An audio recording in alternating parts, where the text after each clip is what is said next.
Fire and explosions in the Soviet city of Leningrad, modern-day St. Petersburg, besieged by the Nazis for 872 days during World War II, but never captured. Defiant of death, but ready to die because they didn't want to live on their knees, the city was cut off from the rest of the country and faced relentless bombardment and starving-level food shortages. But the supply of courage was never low, and attempts to break the siege never stopped.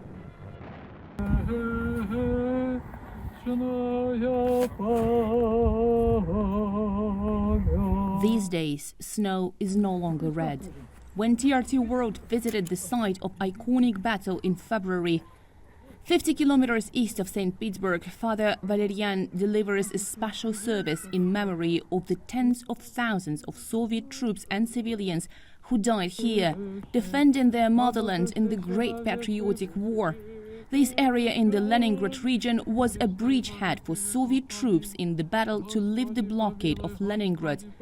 Thousands, known and unknown today, perished at this vital strategic location in an attempt to reopen land communication with a desperate city.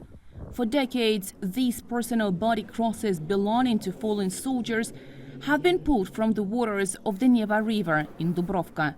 This book of memory has more than 40,000 names of the fighters who fought here on Nersky Petachuk in the years of the Leningrad siege. All those names have been confirmed. Very often we have people coming to the cathedral who search for their relatives who fought and died here, and we find them in the book of memory. Historians' estimates say between 200,000 and 500,000 have died here. No one is sure.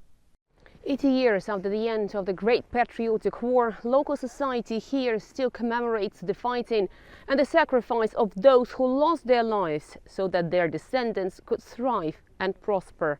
Restoring the names of all who perished here has become the life's work of the museum's late director. But that work is far from complete.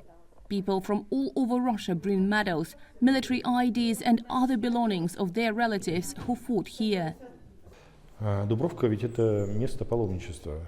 Dubrovka is a place of pilgrimage because of the losses we suffered here for the freedom of the country, and the cathedrals and museums here are in the memory of those who died here. On May 9th, at the Church of the Icon of the Mother of God Seeking of the Lost, more than 40,000 names from the Book of Memory are remembered here, and that means we keep the memory, and we will keep living. In 1948, a soil test showed there were 6 kilograms of metal per square meter of soil on the banks of the river, an indication of the extraordinary volume and density of military action. During the fighting, it was said there were only 2 ways out of here, to the hospital or in a coffin. A proud nation still remembers. Dasha Chernyshova, TRT World, Dubrovka in the Leningrad region of Russia.